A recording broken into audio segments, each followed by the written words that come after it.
Jadi, pasar modal syariah adalah seluruh kegiatan di pasar modal yang tidak bertentangan dengan prinsip-prinsip Islam.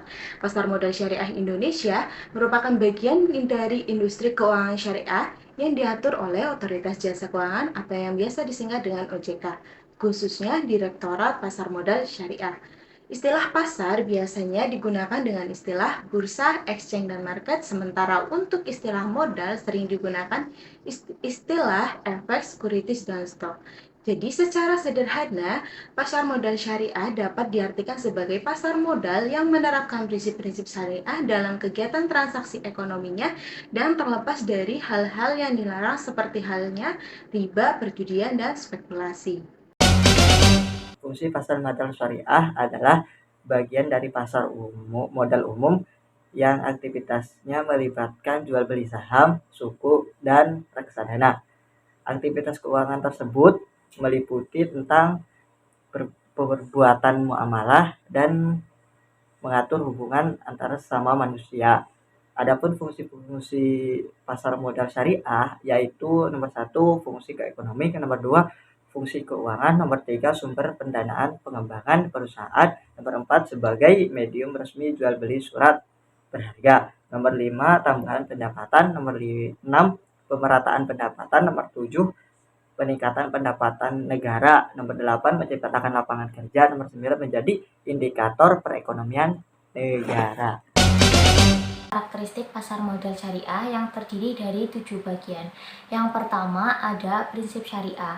Pasar modal syariah ini beroperasi berdasarkan prinsip-prinsip syariah seperti larangan riba atau bunga dan investasi dalam bisnis yang tidak sesuai dengan prinsip-prinsip syariah. Yang kedua ada keterlibatan dewan. Dewan syariah ini bertanggung jawab untuk memastikan bahwa produk-produk itu sesuai dengan prinsip syariah. Yang ketiga ada transparansi dan pengungkapan informasi, yaitu bertujuan untuk memberikan kejelasan kepada investor mengenai aspek-aspek syariah. Yang keempat ada larangan investasi dalam sektor tertentu. Pasar modal syariah ini melarang investasi dalam sektor-sektor tertentu yang dianggap dengan prinsip syariah. Yang kelima ada bagi hasil atau profit and loss sharing, di mana investor dan perusahaan itu membagi hasil keuntungan dan kerugian ini berdasarkan konsep awal. Yang keenam ada eksklusi obligasi konvensional, yaitu lebih cenderung menghindari investasi dari unsur riba. Yang terakhir ada pendekatan investasi yang berkelanjutan, yaitu untuk menekankan keberlanjutan dan keadilan.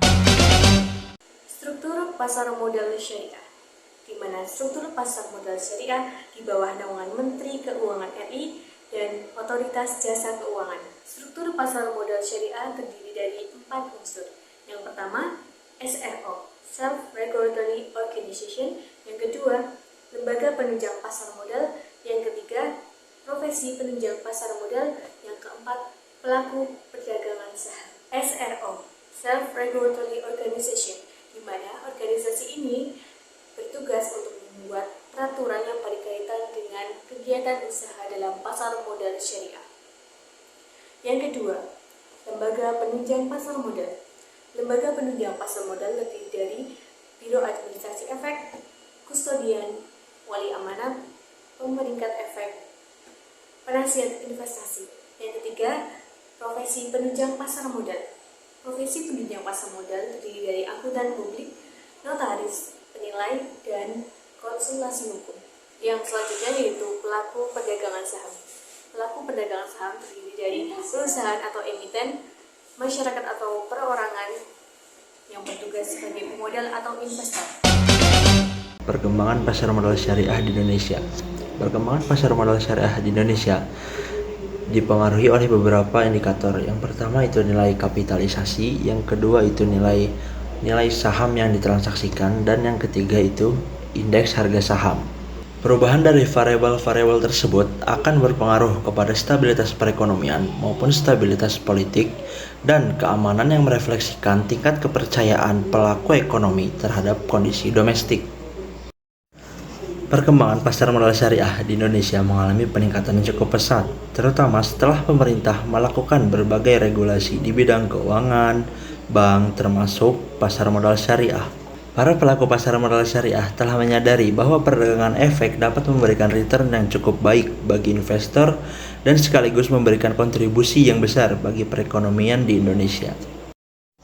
Perekonomian Indonesia dari tahun 2000 sampai dengan tahun 2016 terus mengalami peningkatan yang cukup positif, walaupun pada tahun 2008 sempat mengalami perlambatan. Tumbuhnya perekonomian Indonesia tak lepas dari kontribusi investasi yang menaik dalam tahun-tahun terakhir ini. Instrumen-instrumen pasar modal syariah. Jadi pasar modal syariah instrumennya itu ada 3, yaitu adalah saham syariah, sukuk, dan reksadana syariah. Saham syariah adalah bukti pemilikan atas perusahaan yang kegiatan usaha dan pengelolaannya tidak bertentangan dengan prinsip-prinsip syariah. Perusahaan yang umumnya dikategorikan sebagai saham syariah harus memenuhi kriteria seperti tidak terlibat dalam produksi atau produk-produk yang haram atau aktivitas-aktivitas yang merugikan investasi saham melalui riba ataupun bunga dan lain sebagainya. Contohnya adalah saham syariah PT perusahaan Indofood ataupun yang lainnya. Lalu yang kedua adalah sukuk. Sukuk adalah surat berharga yang merupakan bukti kepemilikan atas suatu aset atau manfaat. Sukuk itu didasarkan pada prinsip bagi hasil sewa dan akad lainnya yang sesuai dengan prinsip-prinsip syariah. Sukuk itu tidak mengandung unsur riba karena tidak ada pertukaran uang antara uang yang menghasilkan bunga. Contohnya adalah surat berharga atau surat retail dari pemerintah dan yang lainnya. Lalu yang terakhir adalah reksadana syariah.